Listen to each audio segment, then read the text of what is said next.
P M میں long course 99 کے ساتھ شمولیت اختیار کی تھی. وہ ایک یہ جو ایوریج قسم کا آدمی تھا بالکل، جس کو پاک فوج نے قابل افسر بنانے کے لیے اتنی کوشش کی. تاہم فوج کی بہترین کوششوں کے باوجود وہ اپنی بنیادی کورس میں ہی اچھی کارکردگی کا مظاہرہ نہیں کر سکا، اور سٹاف کورس جیسی مطلب جو انیشل سٹیجز ہوتی ہیں اس کے امتحانات بھی پاس نہیں کر سکا. جو ادھر بیٹھ کے تجزیے دے رہا ہے نا، تمام درجے جو ہیں اس کے اوسط کے برابر تھے یا اس سے کم تھے. اس کے اندر کسی قسم کا ٹیلنٹ نہیں تھا. عادل فاروق راجہ دشمنوں کی بجائے اپنے فوجیوں کے خلاف گولیاں چلاتا ہے. اس نے دہشت گردوں سے لڑتے ہوئے جنگ کی زخمی ہیرو ہونے کا جناب دعویٰ کیا تھا، جو بالکل غلط ہے.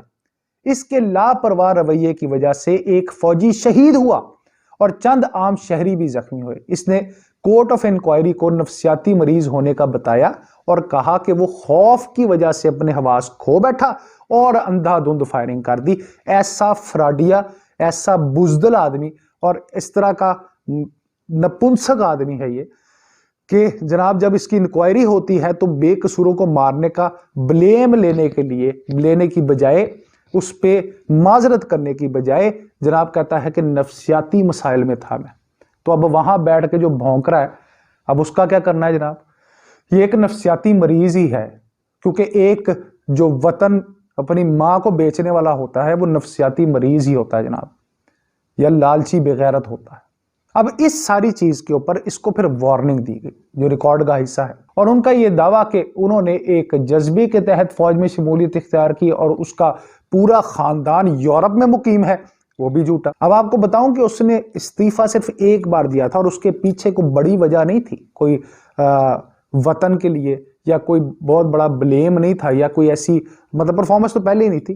وجہ کیا تھی بھلا؟ وجہ جناب یہ تھی کہ ایک پلاٹ کا مسئلہ تھا. ابھی تو آگے دیکھیں بڑے بڑے راز کھلیں گے اس کے.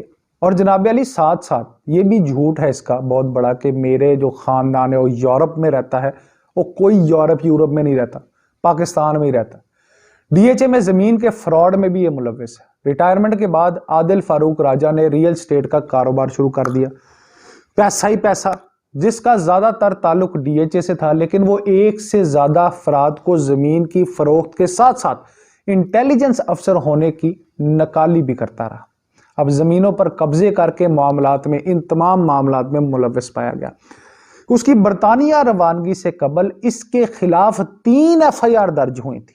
پہلا جناب اس کے خلاف جو مقدمہ ہوا وہ 5 ستمبر 2021 کو روات میں پی ایس میں زمینوں پر قبضے کے لیے. دوسرا 29 اکتوبر 2021 کو اسلام آباد میں.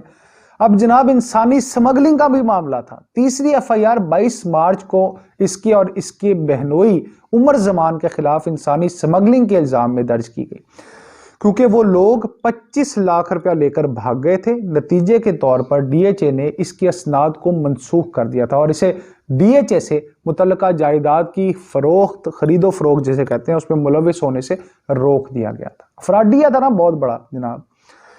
اس کے قریبی ساتھی چودھری مسعود نے رضاکارانہ طور پر ناظرین بتایا ہے کہ عادل راجہ کے بارے میں مجرمانہ تفصیلات شیئر کر دی ہیں، جس میں ان کی زمینوں پر قبضے، عورتوں کی بازیابی اور دیگر سرگرمیوں کو بے نقاب کیا گیا تھا. سب ریکارڈ کا حصہ. ایک اور پارٹی کشمیر خان نے بھی ان کے خلاف دھوکہ دہی اور مالی غبن کے مقدمات کے حوالے سے ایک ریٹ پٹیشن دائر کی ہے.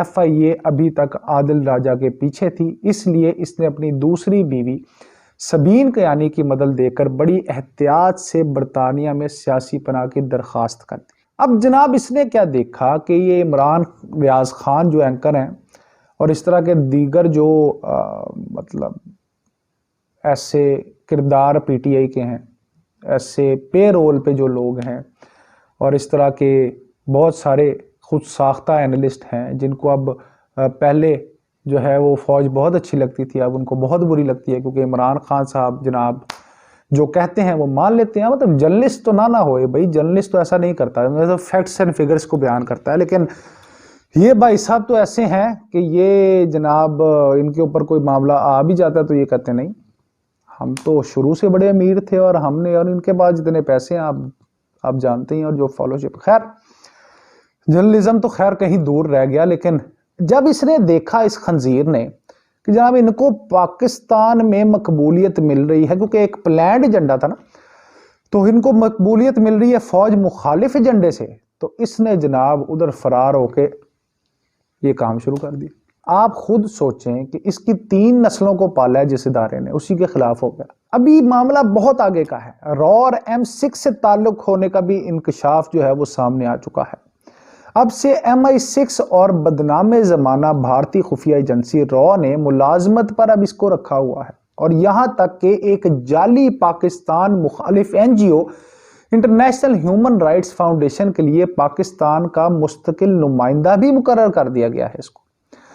عادل فاروق راجہ نے لندن میں ایچ ویئر روڈ پر واقع ایک ریسٹورنٹ میں را کے کور افسر کرنل سریش مہرا سے ملاقات کی۔ عادل فاروق راجہ کی غیر اخلاقی اور ریاست مخالف سرگرمیوں کو دیکھ کر اس کی والدہ اور بھابھی پہلے ہی سوشل میڈیا پر عوامی خطاب میں اس سے کسی قسم کے تعلق سے انکار کر چکے، یعنی ماں بھی گئی، بہن بھی گئی، خاندان بھی گیا، اور سب سے بڑی بات یہ کہ پاکستان جو اس کی ماں تھی اس کو تو اس نے گندا کیا ہی ہے، لیکن یہ اتنا غلیظ ہے کہ اس نے کسی کو بھی نہیں چھوڑا۔ اب جناب علی بات میں نے آپ سے شروع کی ہے اس کے خاندان کی، تو اب یہ سنیں اس کے خاندان کی حقیقت کہ پہلی بیوی جو ہے اس نے گھریلو تشدد، منشیات کی عادت، شراب کے استعمال کی وجہ سے الزامات سارے لگائے اور عدالتوں کے ذریعے اس سے طلاق لے لی، اور سب سے بڑھ کر یہ کہ جناب مجرا پارٹی میں رنگے ہاتھوں پکڑے گئے۔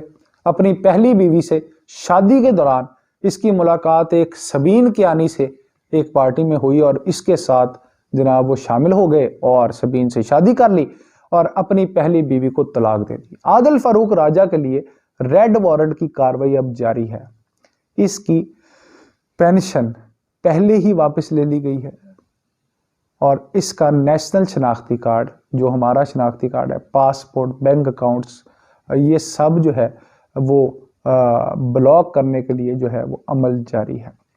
اب بات یہ ہے کہ اس کا سارا چٹا کٹا میں نے آپ کے سامنے کھول دیا۔ ایسے غلیظ آدمی کو سننا اور پھر سن کے اس کی باتوں کو فالو کرنے والا ملک کا ساتھ مخلص نہیں ہو سکتا، کیونکہ ایسے گندے آدمی نے، جس نے پہلی بات تو یہ دیکھیں، آپ ہوں یا میں ہوں، اس ملک کے 22 کروڑ عوام کی یہ خواہش ضرور ہوتی ہے، مانے یا کوئی نہ مانے، کہ اس کا بچہ جو ہے وہ فوج میں جائے۔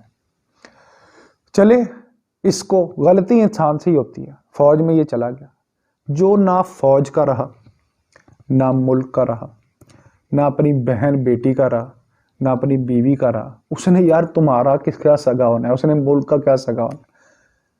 تو بھائی بڑی آرام والی بات ہے، یہ سے سمجھنے والی بات ہے کہ پیسہ لگا رہا ہے کوئی باہر بیٹھا، را کا افسر پیسہ لگا رہا ہے، اور یہاں پہ ہمدردی سمیٹنے کے لیے عمران خان صاحب بیٹھے ہیں اور ان کے کھلاڑی بیٹھے ہیں کہ جناب جو بھی ملک مخالف بولے، فوج مخالف بولے، بسم اللہ، ویلکم، کیونکہ ایجنڈا ایک ہی ہے بھائی، ایجنڈا ایک ہی ہے، اس کو اپنے مفادات ہیں، اس کو اپنے مفادات ہیں، لیکن ملک کا سوچ کوئی نہیں رہا کہ یہ ڈی سٹیبل کرنے سے ملک کو، یا ملک کے خلاف بولنے سے کس کا کب فائدہ ہوا ہے، ملک کے اداروں کو بدنام کرنے سے کیا ملک کا فائدہ ہوگا؟